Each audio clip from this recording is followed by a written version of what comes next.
لە دەمێکدا لە نێو گەلێک لە شارەکانی کوردستان و سەرانسەری ئێراندا خۆپێشاندانەکان بۆ مەحکومکردنی کوژرانی ژینا درێژەی هەیە، ناڕزایەتی دەربڕین لە دەرەوەش هەروە بەردەوامە. شنۆ چالاکی بواری سیاسی سەبارەت بە یەکێک لاو خۆپێشاندانانە دەدوێت کە لە شاری فرانکفۆرتی ئاڵمان بەڕێوە چوو. بەڵێ ئێمە خۆپێشاندانمان هەیە و بەردەوامین ئێمەیش لە پاڵ ئەو خەڵکە. ئێمە ڕۆژی دووشەممە لەبەر سفارەتی جمهوری ئیسلامیە لە فرانکفۆرت کۆبووینەوە، مەرکەزی ناوەندی هاوکاری ئەحزابی کوردی ئێمە وەکو حزبی کۆمونیستی ئێران و وەکو پژاک و چەپهای مستەقل لەوێ کۆبووینەوە و سریە دروشمان هەبوو کە بۆ پاڵپشتی ئەو خەڵکە ئەو متالباتی کە ئەو خەڵکە لە دروشمەکانیانە ئەیان وت ئەیڵێنی لە ئێرانە ئێمەیش هەر بە دروستی تکرارمان کردەوە شانۆیەکی چکۆلەیشمان هەبوو بە هونەرمەندی کەژان خانم. کەژان هونەرمەندێکی شانۆگەرە و پێی وایە لەسەر شەقام دەتوانێت سەبارەت بە کوژرانی ژینا پەیامی خۆی بگەێنێت. پێم وایە لە هەر جوڵەیەک یا ئینقلابێک یا جنبشێکە هەر شتێ ببێت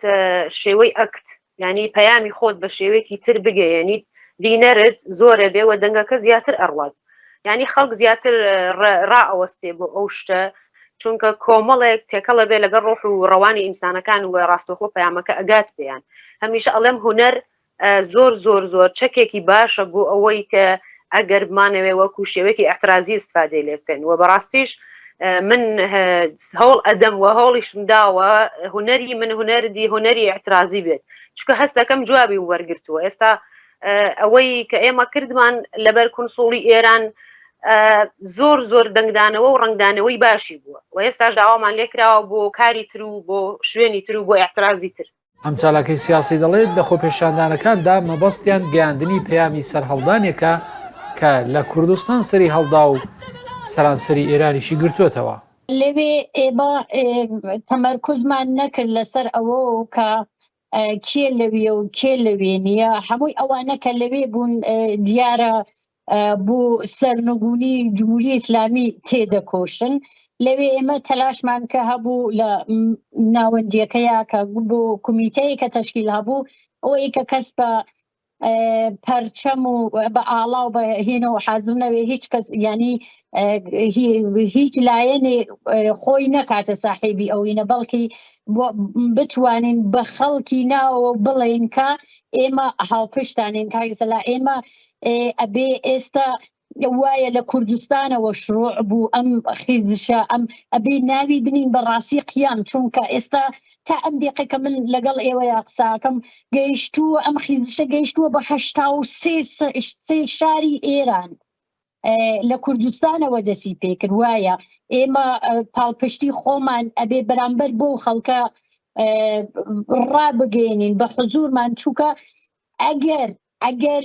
ئەم جارە کوردستان سەرکوب بکرێت ئەبێ بڕۆین بۆ چەند ساڵی تر، بۆیە ئەبێ ئێمە هاندەری ئەو خەڵکە لە ئێران بین لە شارەکانی تریشە. اینجا ئەو دروشمانیچە فارسی بوون چونکە ئەوانەیە کە لەو لانەی جاسووسیا خۆیان خێزداوە ئەوانە هەمویان فارسی و زوانی ملیان فارسیە، بۆیە ئێمە دەنگی خۆمان بە فارسی پێیان ڕاگەیاندران. ئەلبەتە شعاری دروشمی ژیان ئازادیمان زۆر و جۆرێکە ئەوانیشە کە فارزمان بوون بە دوامانە تکراریان نەکردەوە، بووەسە شتێکی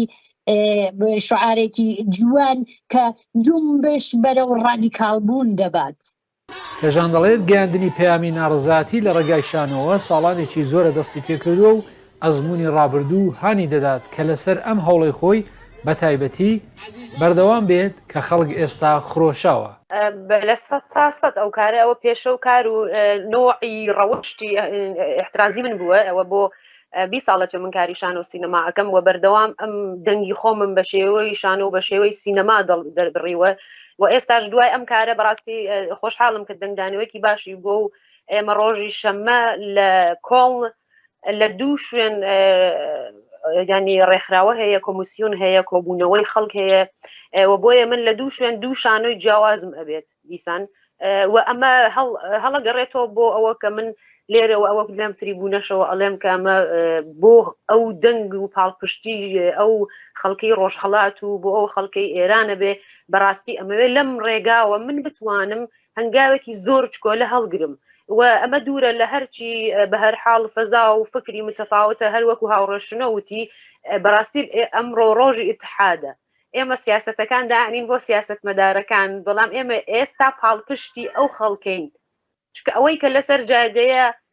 دیارە هەمووی سیاسین چونکە لە ئێران ژیان هەر بە ساکاریش بژی ئەبیتە سیاسی بەڵام سیاسەتمەدار نین هەروەکو ئێمە کە سیاسەتمەدار نین ئەتوانین بە هەر شێوەیە کە ئەتوانین دەنگ هەڵبڕین جا لێرەشەوە من ئەمەوێ بەو هونەرەی کە هەمە و وەخەبات و کار و زەحمەتم بۆ کێشاوە بەڕاستی لە پاڵی ئەو خەڵکەیە بوو لە دەمێکدا کارنامەی کۆماری ئیسلامی ئێران لەوە تا هاتنە سەرکاری پێشێلکردنی مافەکانی مرۆڤ و نەتەوەکانی نێو ئەو وڵاتە بووە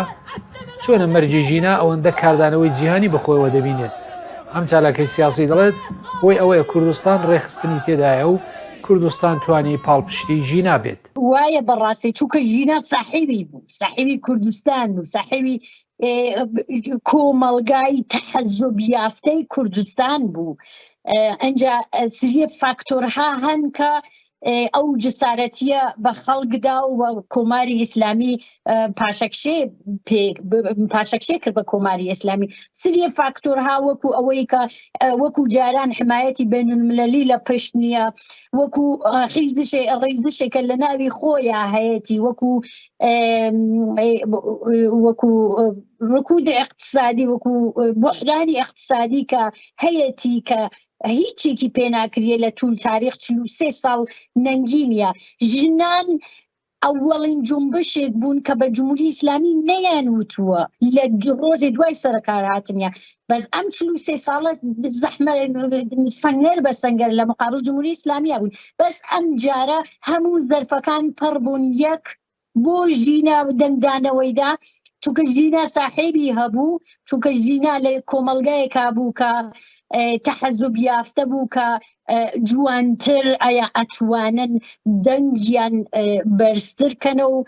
خۆیان سازمان بدەن ئێعترازەکان دەنگەکانیان ناڕەزایەتیەکانیان بۆیە ئەمە وابووە ئەبێ ئێمە ئەم دەنگمانە بەرزترکەینەوە بە هەر جۆرێکە ئەتوانی بە هەر شێوەیەکە بتوانین لە چوارچێوە و لە ڕاستای سیاسەتێکی دروستە بتوانین لەسەر خاڵە هاوبەشەکان کارکەین کە بتوانین ئەم جارە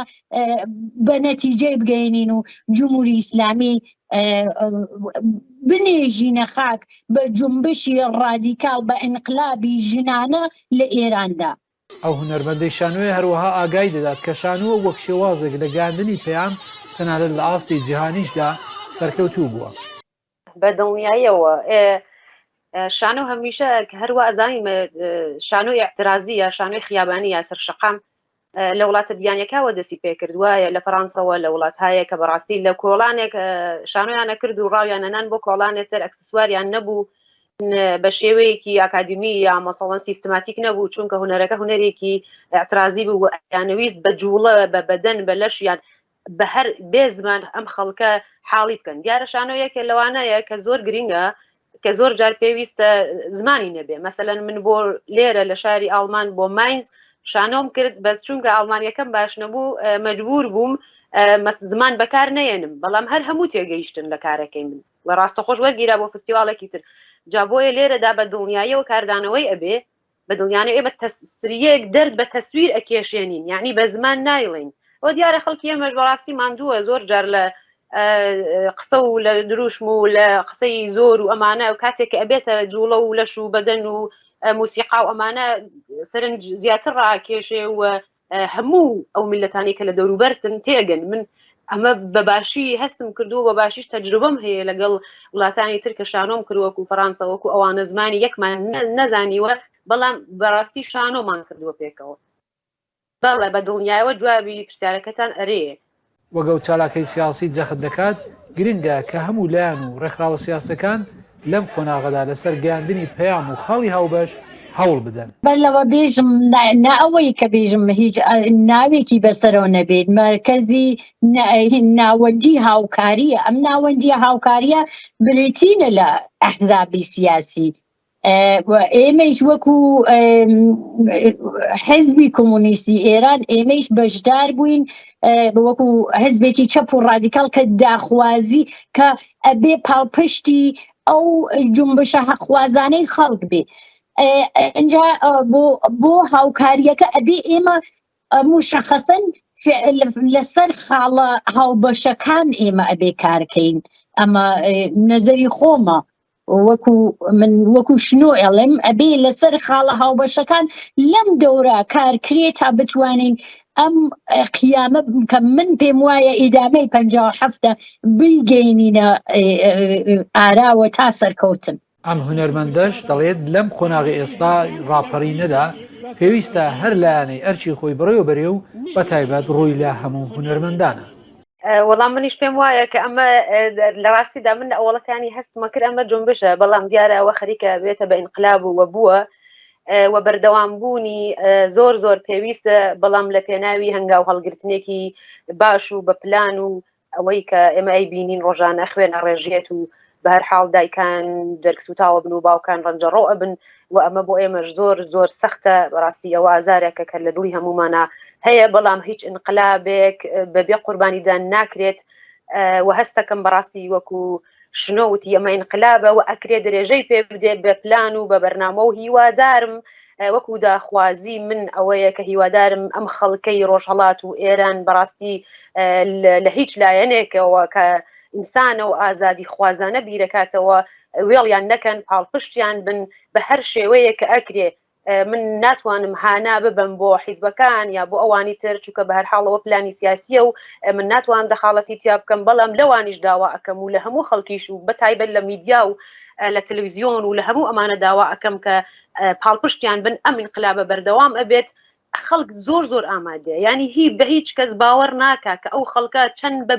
بەبێت ترس ئەچنە ڕوبەڕووی ئەو سەلاحانەوە بەبەر ڕوو بە سەلاح بە شەقوەشاندن ڕوو بە نازانم نێزە و ئەوانە ئەبنەوە ئەمە ینی فکر ینی باوەڕ بەو ئینقلابە کە ئەکرێ جا ئێمە پێویستمان بەم باوەڕە بوو ئێستا خۆشحاڵم کە ئەم باوەڕە خولقاوە و ئەو خەڵکە ئامادەیە بۆ ئەم شتە و هەر ئەمە ئەڵێ پەیامی من ئەوەیە ژنان پاشەکشە نەکەن ئەم ئینقلابە ئینقلابی ژنانە و بەتایبەت وەکو هونەرمەندێک داوا لە هونەرمەندەکانەکەم کە خەڵک هونەرمەندی خۆشەوێ خەڵگەچێ بۆ کۆنسرتێک 7,000 کەسی تایە یعنی هونەرمەند دەنگی هەیە تکایە هونەرمەندەکان بێدەنگ نەبن چه هونەرمەندەکانی ناوخۆ چه هونەرمەندەکانی دەرەوە. من داوام لە جەماوەری خەڵکی ئێرانە شەقامەکان خاڵی مەکەن ئێمەش پاڵپشتیتانەکەین بە تەواو قواوە لە پشتانین ئەگەر من لێرە نسخە ناپێچم کەسم هەیە لە ناوە و خانەوادەم هەیە لۆتفەن شەقامەکان خاڵی مەکەن ئەم ڕەوەندە دەوامی زۆر نییە بە کوردستان سەرکوب نەکرێت ئەگەر کوردستان ئەگەر جمهوری ئیسلامی تەواو نیروەکانی بنێرێتە کوردستان سەرکوبە بێت و تەواو ئەبێ بەس نیروی نییە بۆ تەواوی شارەکانی ئێران خەڵکینە داواکاریمان لێتانە ئێمەش لە پشتانین بە تەواو معناوە دەستان خۆش بێت و مادوو نەبن. وەک چالاکانی مافەکانی مرۆڤ و چالاکانی سیاسی ڕادەگەێنن لەم ڕۆژانەیدا بێت لە چەندین لە شارەکانی نێو ئەوروپادا بڕیارە خۆپێشاندان بۆ مەحکومکردنی کۆماری ئیسلامی هەروە درێژەی هەبێت. سەلاحی پیرۆتی دەنگی ئەمریکا.